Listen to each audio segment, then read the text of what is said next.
CPM ఆధ్వర్యంలో జరుగుతున్న ఈ ధర్నా శిబిరాన్ని పూర్తిగా నేను సమర్థిస్తున్నాను, వారికి సంపూర్ణ మద్దతు తెలియజేస్తున్నాను.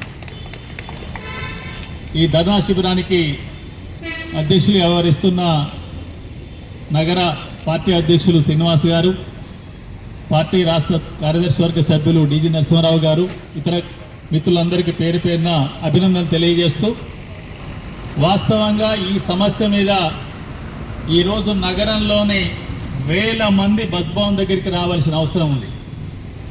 ఎందుకంటే ముఖ్యంగా 3 రకాల సమస్యల మీద ఈ ధర్నా జరుగుతున్నట్టు నేను కరపత్రంలో చదివాను.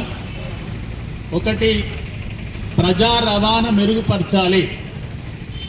వ్యక్తిగత వాహనాల సంఖ్య పెరుగుతూ పోతే ఎన్ని ఫ్లైఓవర్లు కట్టినా, ఎన్ని రకాల రోడ్లు వేసినా ట్రాఫిక్ నియంత్రించడం అనేది సాధ్యం కాదు అనేది స్పష్టంగా అర్థమవుతున్న విషయం.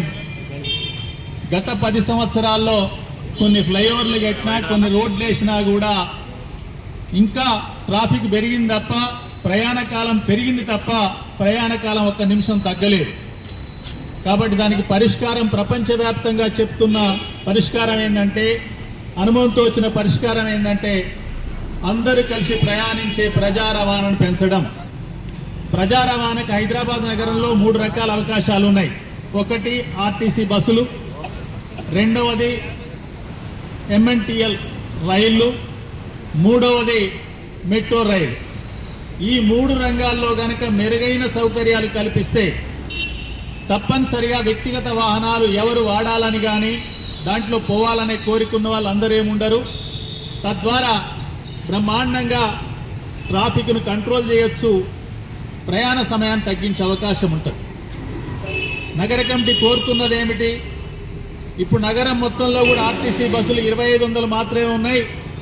ఆ బస్సుల సంఖ్య రెట్టింపు కనుక చేసి బస్సుల యొక్క కాలాన్ని కూడా తగ్గించి ఎక్కువ ప్రయాణాలు కనుక చేస్తే, ఎక్కువ ట్రిప్పులు కనుక వేస్తే తప్పనిసరిగా ప్రజా రవాణాలోనే అందరూ పోతారని చెప్తున్నారు. అది వాస్తవం చెప్పడానికి ఏంటంటే, ఎప్పుడైతే ఉచిత బస్సు మహిళలకనే పథకాన్ని ప్రవేశపెట్టిరో చాలామంది మహిళలు గతంలో వ్యక్తిగత వాహనాలలో వెళ్ళే వాళ్ళు కానీ ఇతర రెంటెడ్ వాహనాల్లో వెళ్ళే వాళ్ళు కూడా ఈరోజు కాస్త ఇబ్బంది అయినా, ఆలస్యమైనా ఆర్టీసీ బస్సులోనే వెళ్తున్న పరిస్థితి మనం చూస్తున్నాం. కాబట్టి ప్రజా రవాణా మెరుగుపరిస్తే ప్రజలు ప్రజా రవాణా ఆర్టీసీ బస్సు ద్వారా పోతారు. తద్వారా ట్రాఫిక్ కంట్రోల్ అవుతుంది, ప్రయాణ సమయం తగ్గుతుంది, చాలా రకాల యాక్సిడెంట్లు కూడా తగ్గే అవకాశం ఉంటుంది. అందుకొరకు బస్సులని మరి రెట్టింపు చేయాలి అంటే ఆర్టీసీ దగ్గర డబ్బులు లేవనేది నాకు కూడా తెలుసు. ఆర్టీసీ జీతాలు బత్తాలకే కష్టం ఉన్నదనేది కూడా తెలుసు. ప్రభుత్వం కూడా ఇబ్బందులు ఉన్నదనేది కొంత తెలుసు. కానీ రాష్ట్ర ప్రభుత్వానికి అనేక రకాలైన అవకాశాలు ఉంటాయి కాబట్టి, అవసరానికి అనుగుణంగా నిర్ణయాలు తీసుకొని అమలు చేయాలి. కాబట్టి వెంటనే రాష్ట్ర ప్రభుత్వం అదనపు బస్సుల కొనుగోలుకు అవసరమైన బడ్జెట్ విడుదల చేసి నగరంలో బస్సుల సంఖ్యను రెట్టింపు చేయాలని చెప్పి ఈ ధర్నా శిబిరం ద్వారా రాష్ట్ర ముఖ్యమంత్రి గారికి మరియు రవాణా శాఖ మంత్రులు పొన్నం ప్రభాకర్ గారికి కూడా ఇక్కడి నుంచి నేను విజ్ఞప్తి చేస్తున్నాను. అదేవిధంగా రెండోదైతే చాలా చిన్నది, మెట్రో రైల్లో ఇప్పుడు 3 బోగీలు ఉంటున్నాయి. 3 బోగీల్ని 6 బోగీలకు పెంచమని. అయితే అవి 6 ఎప్పుడు అవసరం లేదా 5 ఎప్పుడు అవసరం?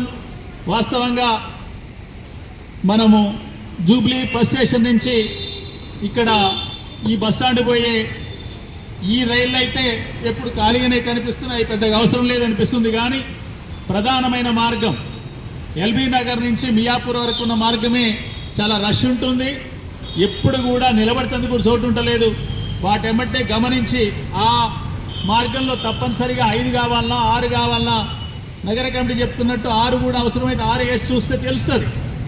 ఆ రకంగా వేసి ఇప్పుడు నడుపుతున్న 3 నిమిషాలకు ఒకే ట్రైన్ కనుక నడిపినట్లయితే తప్పనిసరిగా ప్రజా రవాణాలో మార్పు వస్తుంది. తప్పనిసరిగా ఇతర వాహనాల సంఖ్య తగ్గుద్ది. వెంటనే ఆ నిర్ణయం తీసుకొని 6 బోగీలతోనే మెట్రో రైలు నిర్వహించాలని చెప్పి ఇటు రాష్ట్ర ప్రభుత్వం సూచన చేస్తే తప్పనిసరిగా మెట్రో వాళ్ళు కూడా నడపవలసి ఉంటుంది. రాష్ట్ర ప్రభుత్వం వెంటనే సూచన చేయాలని, మెట్రో రైలు వాళ్ళు కూడా దాన్ని అమలు చేయాలని చెప్పి ఈ సందర్భంగా కోరుతున్నాం.